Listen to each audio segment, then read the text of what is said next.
Hello everyone and welcome to MagicGatheringStrat. I'm Binkabi and this will be the top 10 list for the black cards in Modern. So I just want to say I like your comments in the other videos and I'm happy that you disagree with me because that's important. This is my list for the first, and for the second it's my list today. I might change my opinion in a week, in a month, in a year, or never. I'm not sure. It's like today those are the cards that I think is the best for the color in the format, but it also depends obviously on the type of deck and everything. So keep posting your comments. I like the honorable mentions that you post as well. That's fine. I try to limit myself to 3, and that's why I don't have more, because then I could basically mention 100 cards easily. So let's start here. Number 10, Phyrexian Obliterator.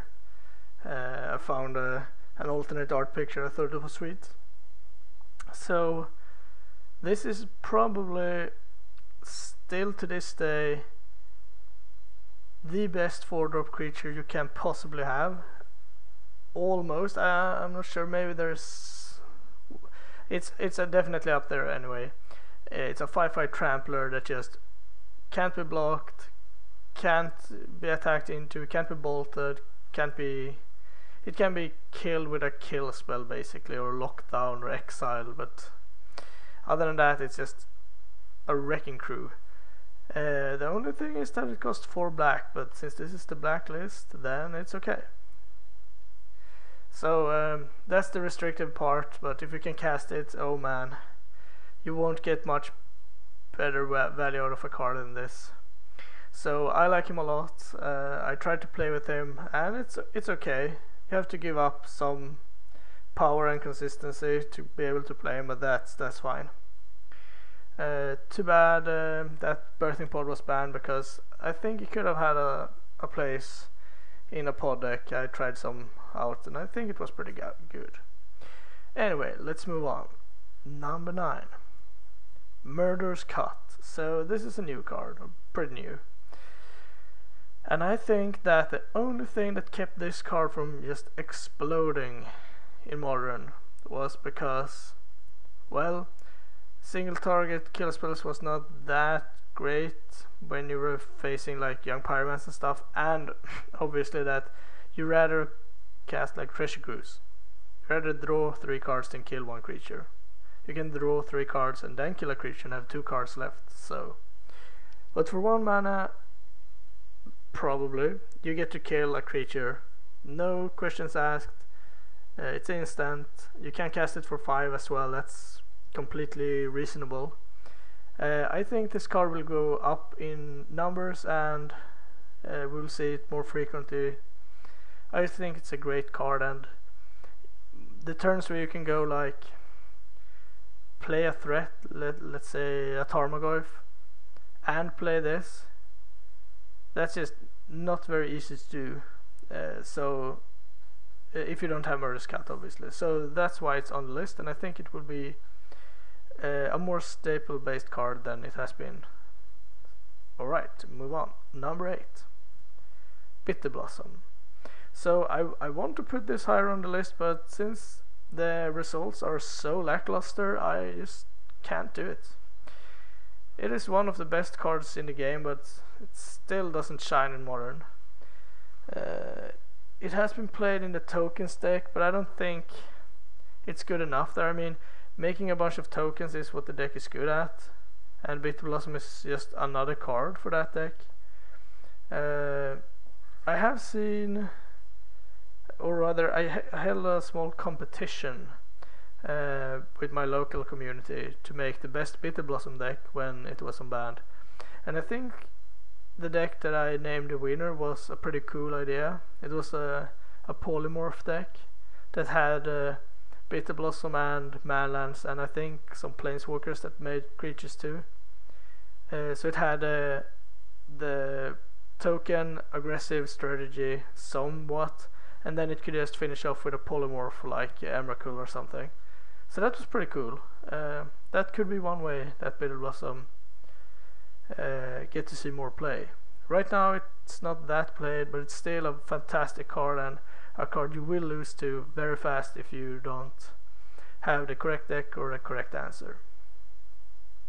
Alright, number 7. Inquisition of Kozilek. So it's just a hand disruption spell, it has its limits, but it does exactly what you want when you put it in your deck. It disrupts their curve, trades 1 for 1, it doesn't cost you any life or anything like that. It's very simple what the card does. What's not printed on the card is the fact that you could potentially be like, you're on the play, you play Swamp Inquisition, and your hand is a bunch of lands, a 2-drop, 4 drops, and maybe a 5-drop. If you take their 2-drops, you have basically shut them out from playing anything on 3 turns, except the times when they actually draw something immediately, which is a thing. You should not be angry when they draw a spell that replaces the one you just took, because that's not how the hand disruption spells works. It's not target player discards a card and never ever draws a good card again. That's not how they work, even though some people seems to think that way. But anyway, it's nice. It does basically what you want. Some combo decks like Scapeshift and such is not that worried about Inquisition, and that's why it's just number 7. If there were like a more aggressive format, I think it could climb a few positions. Very well, on to number 6. Ley Line of the Void. So I placed this pretty high, and I'm speculating here again, but every time I play a black deck, I almost always have some graveyard synergies myself, either if it's a Tarmogoyf or some delve spells or reanimation spells or whatever it could be, and I don't want to hit my own graveyard, so Relic of Progenitus and stuff is out. So there's the place where Ley Line just excels in power, because it doesn't hit my graveyard, and if you have it on turn 0, it's really strong. But I also think that even though the delve spells have been banned, the Grave Troll was unbanned, and it's hard to imagine that the metagame won't shift a bit towards the Golgari Grave Troll decks, at least in the beginning. So for like the next 3 months at least, I think Ley Line of the Void would be a very reasonable sideboard card, maybe even a mainboard card if you're playing, let's say, a Black Devotion deck. It could be actually pretty good. So one of the better sideboard cards Black has to offer, and I like it a lot, so that's why it's number 6. For number 5 we have Damnation. I just love sweepers, and this is one of the very best.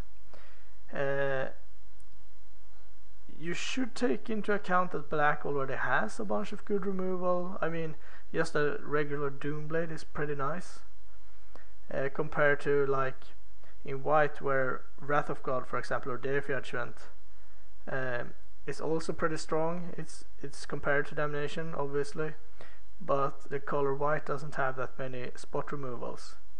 So that's one thing that you should remember. But Damnation, the can't regenerate part is not that relevant, but it's okay. I mean, it's a bonus.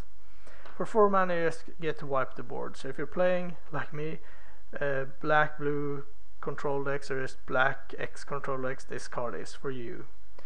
And it's also, at least in my experience, pretty unusual that people play around the cards, especially game 1. It's like they could have a sweeper, but nah, there's not that many sweepers, and then they just throw out another guy and you get a 3 for 1 or something.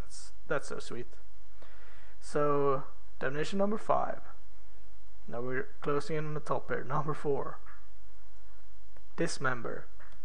So this is another reason why Murderous Cat is still not that popular, and it's because Dismember always costs 1 mana if you want But I found more and more that Dismember is just extremely painful in this format, and especially if you're trying to pair it with like a Snapcaster. Yes, for 1 mana you get to kill something, probably, but it also comes at the cost of 4 lives. That's huge. And if you're playing a Snapcaster, you better have some mana open, because if you can't pay for a Dismember, that's 8 life. That's not going to happen.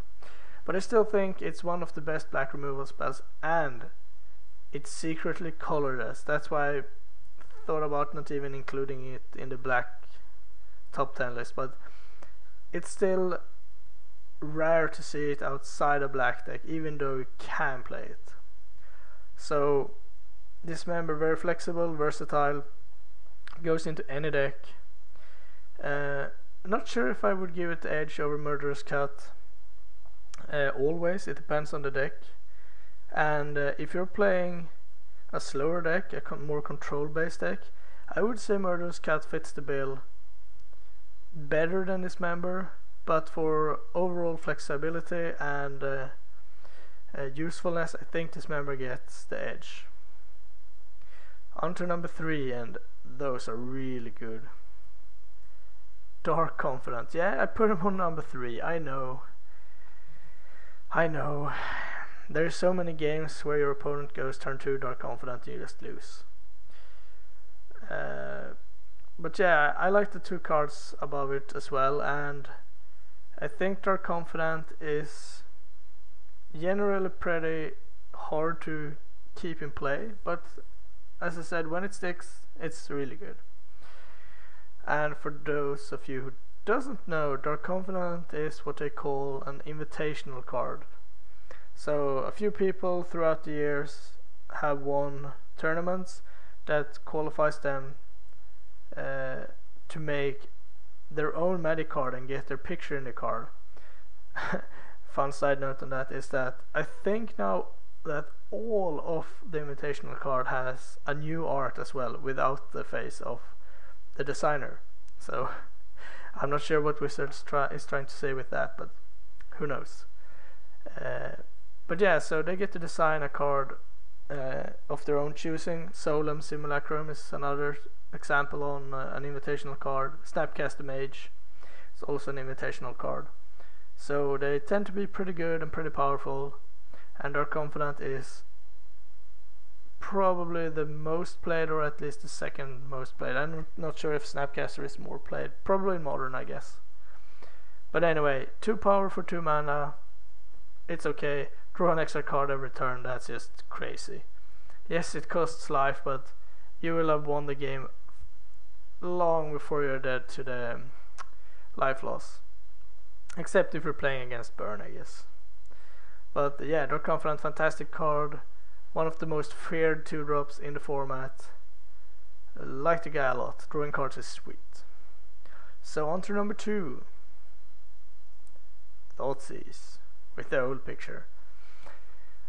So this gets the edge over Dark Confidant simply because the flexibility of the card. I mean, it goes into every black deck if you want it, whereas Dark Confidant doesn't really do that. I mean, you don't want to play a control deck where you flip up like a Damnation or a Batter Skull and take a Love Axe to the head, and then they like bolt you and you're almost dead immediately. That's not good.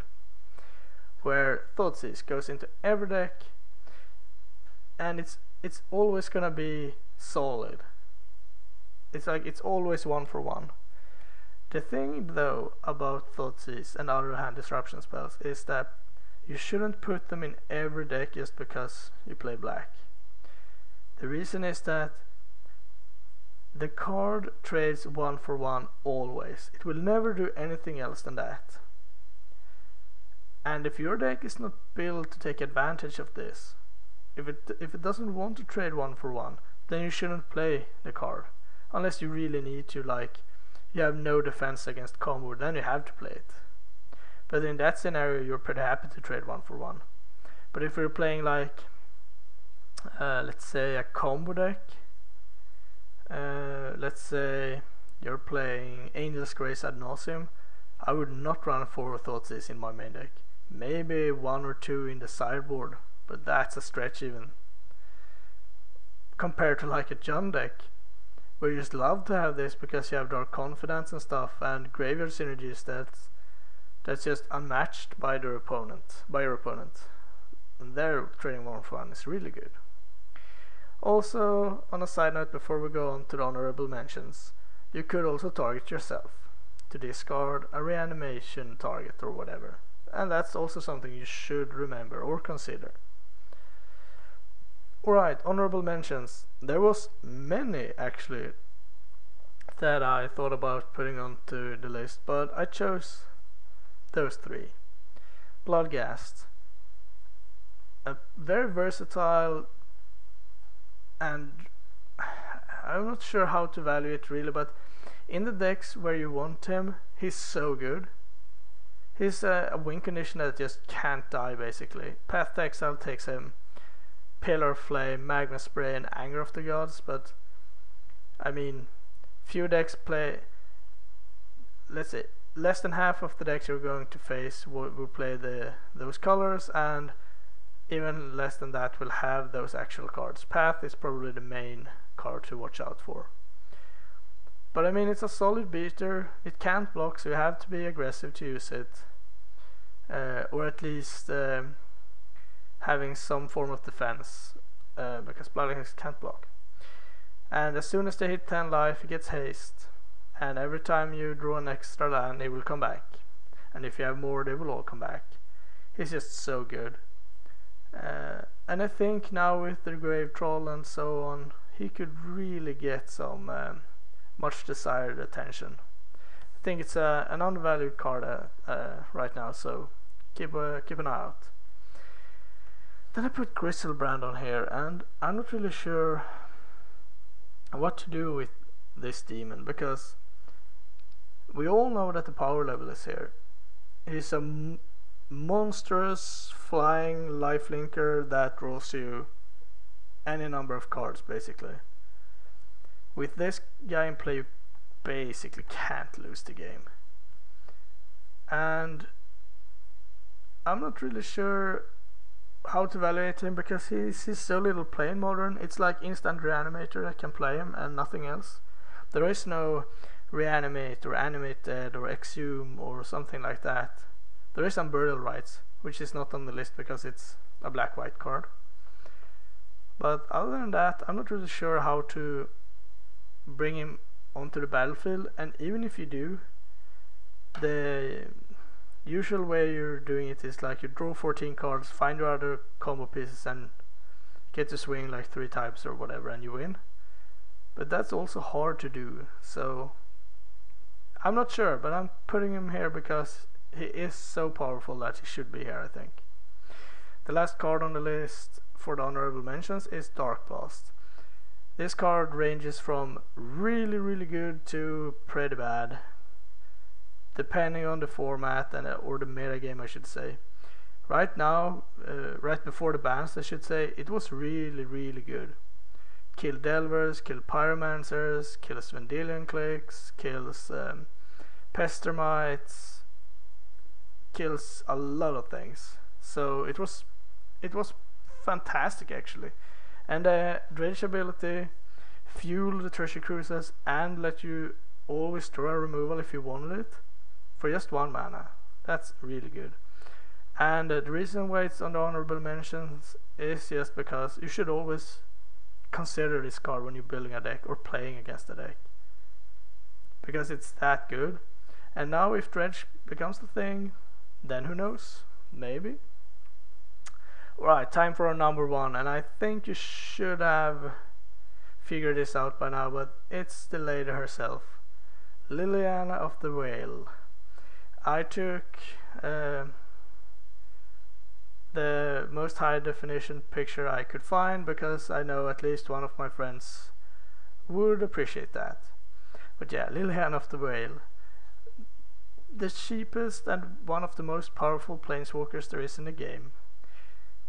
You obviously build your deck to take advantage of the +1 you're discarding a Lingering Souls, or fueling your delve spells, or you put a life from the loam into the graveyard. I mean, you can do whatever, but you will have the advantage. It will be like each opponent discards a card and you don't, basically.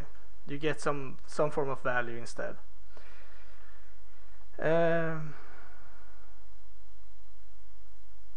This isn't right.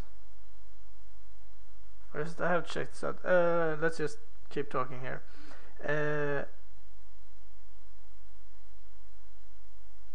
Oh god, this is the wrong text.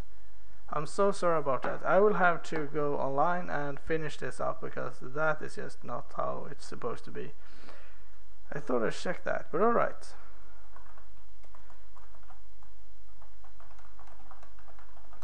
Not sure how that came to be, but alright. Now we'll see if we can find a real Liliana here. No, that's not English. So many alternate arts of this card. I think it was this I took. Yes. There we go. Let's just zoom in a bit.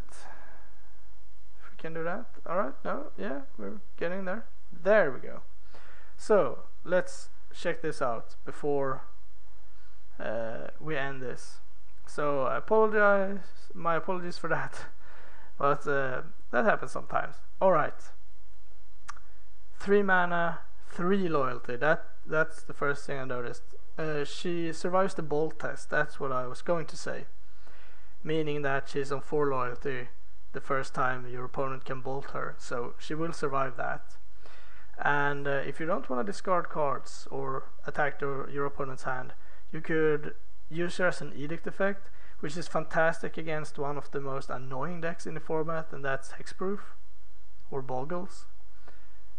It's also pretty good against pesky cards like Geist of Draft, and in general just kill something is pretty good.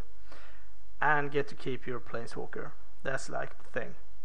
And surely it's slow but steady. You will get to the ultimate faster than your opponent would like. And if you get to that point, you should have dominance over the board. Your opponent should have 1 or 0 cards in their hand. And if you just use this as like a triple Stone Rain, that's totally fine. You will win that game most of the time. So she sees a ton of playing Legacy, she sees a ton of playing Modern. She's one of the... Today she's probably the second most powerful Planeswalker in the game as far as playability goes. I mean, you could argue that Ugin or Nicol Bolas is stronger, but they also cost significantly more. So for its mana cost, you can't get much more out of Planeswalker than this. So that's why she is number 1 on my list, and I'm sure she's number 1 of many other players' lists too. So let's end this before any other misfortune gets to us here. So thank you for watching. I'll try to bring you red and green as soon as I can. I haven't done them yet, but as soon as I can figure out the list, I will try to post them. So thank you for watching. Please leave a comment. Please disagree with my list, because there's plenty of black cards that could have been on the list, and the order could have been kind of drastically reordered. So yeah, please do that, and have a great night. See you next time.